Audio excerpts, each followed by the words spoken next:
Let's boost your English skills. Hello, everyone. Welcome back to the Boost English podcast. I'm Olivia, your host for today. Thanks for tuning in. It's great to have you all here again. How are you doing, Billy? I'm doing pretty good, Olivia. Thanks for asking. But I'm still waking up a bit. My coffee hasn't fully kicked in yet. I hear you. Sometimes I feel the same. But let's warm up with a little small talk before we dive into our main topic. So, did you do anything fun yesterday? I tried to bake some cookies, but I ended up burning half the batch. I guess I lost track of time.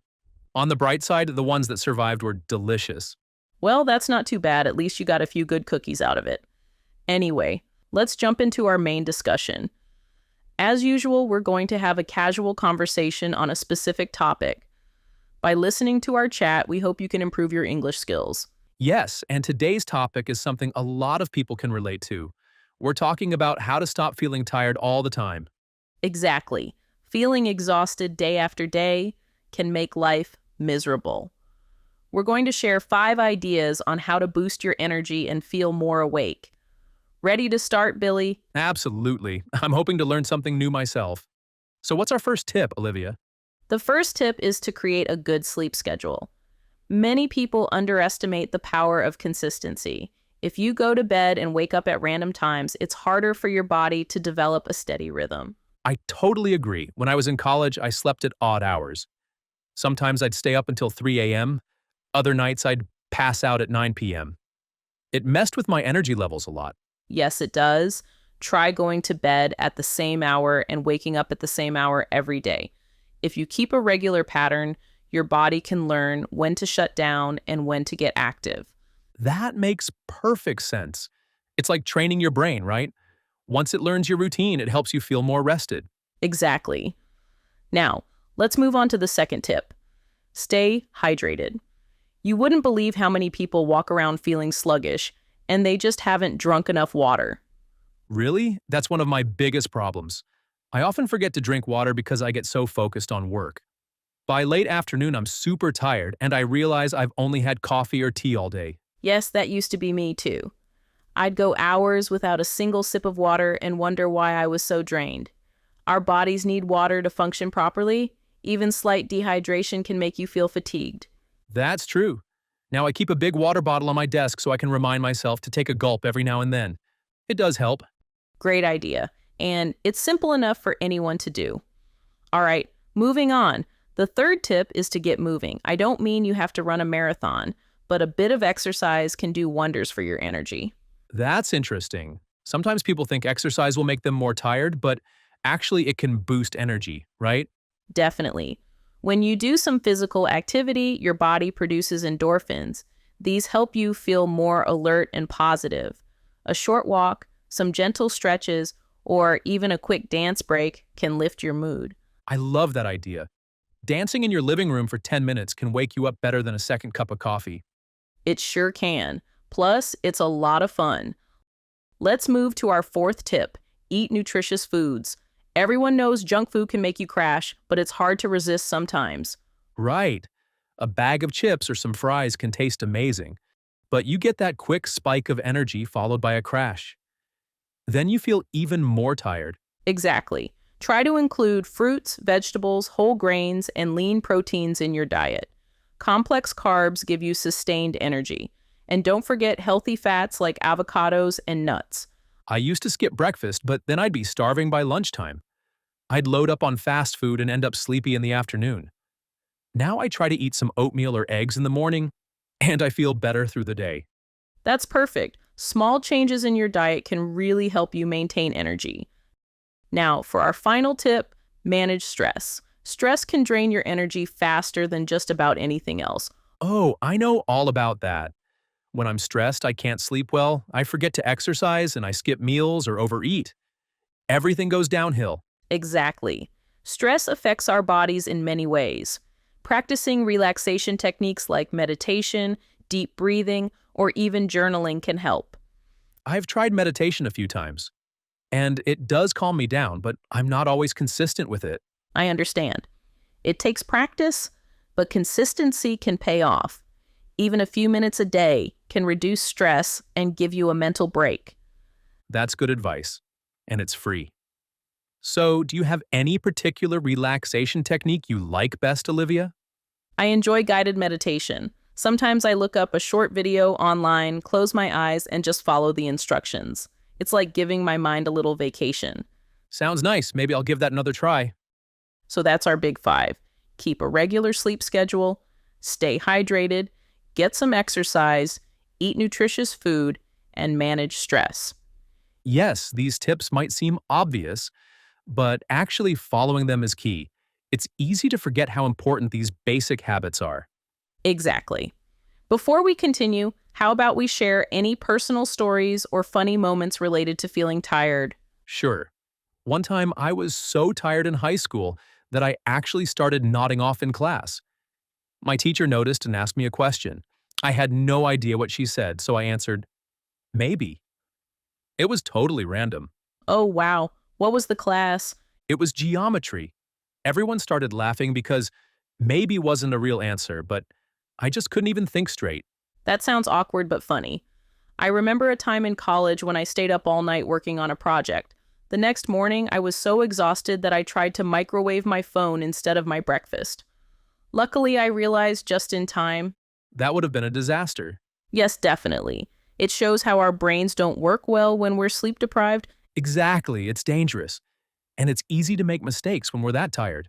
Right. Let's talk about each of these tips in a bit more detail. First, with sleep schedules, do you have any quick suggestions for people who can't fall asleep? I suggest creating a routine before bed. Maybe read a calming book or listen to soothing music. Also avoid bright screens, like your phone or laptop, right before you sleep. That light can trick your brain into staying awake. Yes, that's a good point. Blue light from screens can interfere with your body's sleep signals. What about for hydration? Sometimes plain water feels boring. You can try adding lemon slices or cucumber slices or even some berries to make it more interesting. Herbal teas are also an option. Good idea. Flavoring the water might help people drink more. Absolutely. Next, for exercise, I think it's best to find something you actually enjoy. If you hate running, don't force yourself to run. Choose something fun like dancing or playing a sport. Right. That way, you're more likely to stick with it. Yes, and for diet, a balanced approach is key. People often skip meals, then binge on unhealthy foods later, leading to a cycle of tiredness. That's me sometimes. I'm working on it, though. We're all a work in progress. And finally, stress management might be the hardest one for most people. There's just so much going on in daily life. Definitely. But a small break, like stepping outside for a few minutes to breathe fresh air or talking to a friend, can help a lot. Yes, talking to a friend is a great stress reliever. So, have we missed anything about stopping that constant tired feeling? I think we've covered the main points, but it's also good to mention that if you're always tired, no matter what you do, you should check with a doctor. Sometimes there are medical reasons for fatigue. True. It's important not to ignore long-term tiredness. Yes. Now, I think it's time we go over some of the more challenging vocabulary we used so our listeners can fully understand. Sounds good. Let's do that. One word we used was fatigued. It basically means extremely tired. It's more formal than tired. So you might see it in books or medical contexts. Yes, fatigued comes from the noun fatigue, which is that feeling of being very tired or exhausted. Right? Another phrase we used was sleep deprived. That means not having enough sleep. Exactly. Sleep deprived describes a state in which your body and mind are lacking the necessary rest. We also mentioned endorphins. Endorphins are chemicals in your brain that can reduce pain and make you feel good. They're often released when you exercise. Right. Endorphins are sometimes called the feel-good chemicals. Yes, another term, consistent or consistency. That means keeping the same pattern, habit, or quality over time. Right. If you're consistent with your sleep schedule, you go to bed and wake up around the same time daily. We also used a phrase, mess with, like, it messed with my energy levels. Mess with means to interfere with something or cause disruption. Yes, it's a casual way to say something had a negative effect on something else. Exactly. We also used drained to mean feeling completely used up or exhausted. That's right. You can feel mentally drained, physically drained, or even emotionally drained. Yes.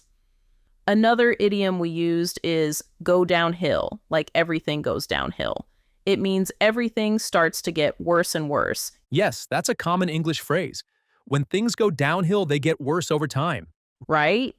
And let's not forget nodding off. That's an informal way of saying you begin to fall asleep, usually sitting up or when you're not supposed to be sleeping. Yes, you just start dozing off in class or at your desk.